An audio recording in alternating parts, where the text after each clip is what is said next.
The PSYOPs specialists must be proud of themselves. Their plan, of course, is to make us miserable and confused. They know that if we're uncertain and bewildered and frightened, we'll be more pliable, more manageable. And so, in countries all over the world, the psychologists working for the people pulling the strings are treating their citizens like prisoners of war. The brainwashing specialists have devised and are constantly updating a barefaced plan to create unending misery. They want us dominated, turned into slaves and controlled. They know that their plan will split the country, though not into equal parts. One part, inevitably the largest, will consist of the weaker, more gullible individuals who'll accept any lie they're told as long as it's told frequently and loudly. In the UK, these are the people who swallowed the global warming nonsense and who voted Remain because they believed the lies they were told about the European Union. The rebels, the resistance movement, the people who reject the lies and who see through their government's deceptions, are fewer in number but mostly quite determined. In the UK, these were mostly Brexit voters, and they mostly thought the climate change hysteria a massive piece of manipulated pseudoscience. They pose a considerable threat to the manipulators, and the plan now is to demonize them and isolate them and to turn the rest of the people against them, so that eventually they're broken and will do as they're told. So, for example, those who dutifully wear masks in shops will be praised as good citizens, as local heroes, as people who care for their community. There's no science showing that mask wearing is of any value, of course, but that doesn't worry the manipulators. Besides, anyone who's symptomatic and likely to spread any infection is already under strict instructions to isolate themselves. The dutiful citizens, compliant in every respect, have been co-opted as part-time police officers and guardians of the state. They've been officially instructed to shame those not wearing masks, to embarrass them and to make them feel uncomfortable and guilty. Everywhere you look, politicians, civil servants and the mass media are busy doing everything they can to create and spread new fears, while constantly making sure that the old fears are kept alive. In one of my brainwashing videos, I mentioned that in the guidance given to the British government, it was pointed out that a substantial number of people still did not feel sufficiently personally threatened. That's us they're talking about. We are not sufficiently personally threatened. Why would they want us to be so threatened? What ulterior motive could there possibly be? Could I have been right back in March when I suggested that one of the reasons for the hoax was to get us ready for the mandatory you-know-what?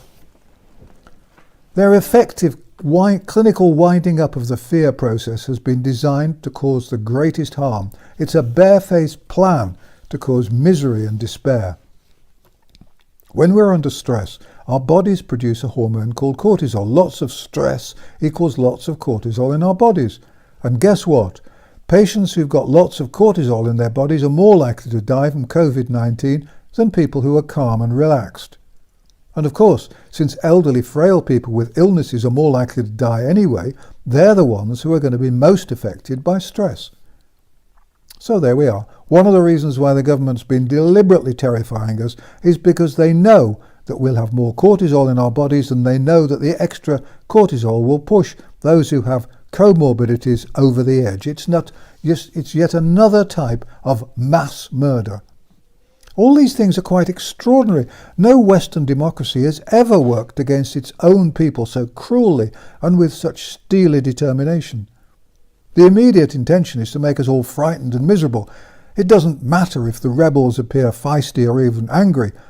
The brainwashing specialists believe that in due course they will, if given a little time, succeed in breaking the free-thinking citizens. All around the world, people are fighting their own governments. In the UK, for example, Johnson, Hancock and Company have made themselves our enemies, just as Hitler and Company were our enemies in 1939 and the 40s. Johnson seems to me a gullible, simple-minded buffoon who's dancing on the end of a piece of string being jiggled by Cummings. Hancock seems to me to be just a pompous, half-witted prefect who'd be out of depth if he were a small-town mayor. But they have behind them the billionaire manipulators, global organizations, the Bilderbergers, and the might of the world's media. Before them, doing the dirty work for them on a day-to-day basis, they have a small army of common-purpose trained bureaucrats. The thought is always of the state. Everything is done in the name of collectivism. Individual and democracy are as out of date as cloche hats and feather boas. The only hope for us, the rebels, is that we can succeed in converting some of the fearful and dutiful citizens to our point of view. To do that, we must counter the misinformation as best we can. We have to hope that in the fullness of time we'll be able to gather to our side enough citizens so that we become a majority, or at the very least a sizable and vocal minority. It's tricky, of course, and it's going to get ever more difficult, because those of us who see through the absurd lies and spot the manipulations are facing the entire might of the state apparatus, combined with and supported by a compliant media which has willingly suppressed the truth. The reporting of this massive takeover of the world has been a disgrace. The mass market media has been bought and simply does its best to ramp up the fear and drive the yearning for a vaccine as the only way out of the chaos. The media have been paid to promote the lies, and by slanting the news and consistently repeating the same threats, they're doing their job very effectively. The British Broadcasting Corporation has always been a propaganda machine and an utter disgrace, as untrustworthy as a junkyard dog, but I'm surprised at how cheaply the rest of the mainstream journalists have been bought. During the lockdown, newspapers and magazines were full of articles by journalists writing about their experiences under house arrest. They described how brave and resourceful they were. They gave us intimate details of their dinner parties and productive business meetings conducted by Zoom. They showed us film of their silly dances, and they gave us lists of all the books they'd read, the films they'd seen, and the foreign languages they'd learned. They wrote about the coronavirus crime as though it had been a great adventure, a weekend's glamping expedition in darkest Snowdonia, or a sleepover with chums. Now the same writers are showing us how to turn our masks into fashion accessories. They're trying to normalise the distinctly abnormal. They're pouring verbal acid on anyone who goes into a shop without a mask. They say nothing about the contradictions, the absurdities, and the way the science is being ignored whenever it's considered inconvenient. They lie about the dissenters, and when that doesn't seem to be working, they simply ignore whatever truths are unearthed. The only radio show I've appeared on for years is the Richie Allen Show, a beacon of honesty in a wilderness of deceit. Each morning I wake up thinking I must have imagined what's been happening, and then I realise that I haven't been living in a bad science fiction movie. The nightmare in which we're living is true. But is this purgatory or some dark hinterland between life and death? I wonder often how many million people are contemplating suicide as the only way out of this obscene piece of global manipulation. The mass media announced with great excitement that retail sales had rebounded since the end of the lockdown. Imagine that. Shops are open and people can leave their homes, and the chattering classes are surprised, amazed and delighted that retail sales have gone up a little bit. The plan, of course, is to get rid of all high street shops and shopping centres so that we do all our shopping online. In the UK, planning laws have been changed to make it easy to turn a shop into flats. The fact is that the social distancing will help destroy bricks and mortar shops, the absurd markings on the floor, the inconvenient one-way systems which vary from the impractical to the incomprehensible to the downright annoying, the bottles of hand sanitizer placed by the door with the command that the goo be used before entering, the queues outside as shop staff limit the number of customers within the shop, the growing refusal to accept cash, with advice being given to shops on how to take advantage of all the ways to sell things without using cash. I predict, by the way, that the one country in the world where cash will remain popular may well be Colombia, where some businessmen, I'm told, have large stocks of cash to get rid of. And then there's the masks. Oh yes, those nasty little masks. There are some shop staff who now refuse entry to those not wearing masks. Others insist on questioning customers, demanding details of their medical history. It's impertinent, it's humiliating, and it's going to drive shoppers away. Shop owners and shop assistants who don't realise what's happening will be closed before Christmas. When you shop online, of course, there are no queues, no social distancing commands, no nasty skin sanitizer to give you a nasty skin rash, and no need for a mask. You have to pay by card, it's true, but you probably have to pay by card in a shop now. And at home, you can make yourself a coffee whenever you feel like one. The global reset requires us all to do our shopping online, and the plan is to get rid of all small businesses, especially shops. It's working, damn it. Even charity shops are closing their doors. Incidentally, an aside, some shop assistants have been ordered by their bosses to wear masks, and some have been very distressed, unable to breathe, especially on warm days. 8 hours in a mask is not pleasant. I can't believe this is legal. I strongly suggest that assistants told that they must wear masks contact their trade union for clarification.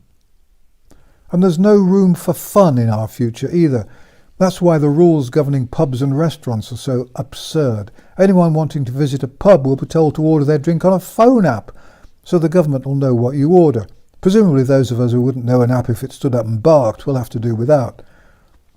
In hotels, guests will be advised to have meals delivered by room service. Oh, what a lot of fun holidays and weekend breaks will be. I feel for all those folk who love putting on posh clothes for dinner, getting all spruced up to sit on the bed to eat your dinner from a tray just won't be the same.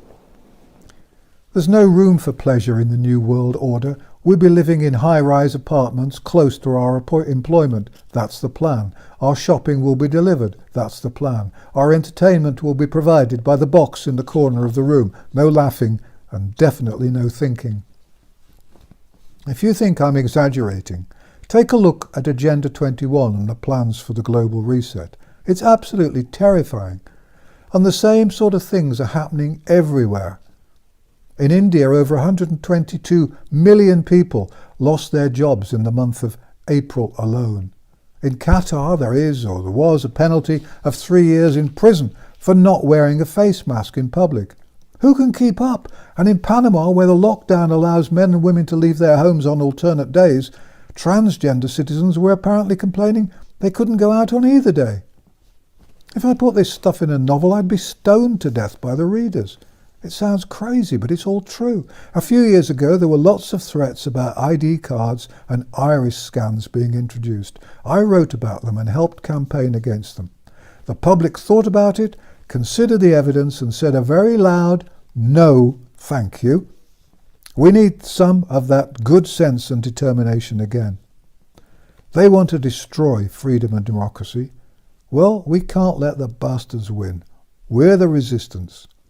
If you meet people who aren't yet on our side, please ask them to watch my video entitled "We Are the Victims of the Greatest Crime in History." It's a good introduction to the whole bizarre story from the beginning up until today.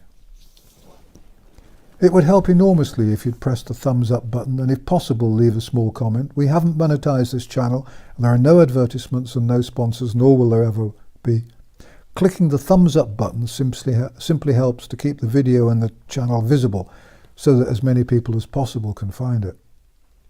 Thanks for watching An Old Man in a Chair, and thank you for all your support and encouragement. Please copy and share the videos on Facebook, Twitter, BitChute and other platforms. Let's spread the truth. If you'd like to put on a translation, that would be great. If my videos disappear, please go to vernoncoleman.com where you can find transcripts, including transcripts of the banned videos. There are many other articles there too. The website's got no ads and no sponsors. If you'd like to see more videos from me, please subscribe to the channel because the videos aren't always easy to find. If you visit mainstream media, please put on messages asking readers to watch these videos to find the truth. Although it may feel like it at times, please remember that you're not alone. More and more people are waking up to the truth, and together we will win this war. Thank you for watching An Old Man in a Chair.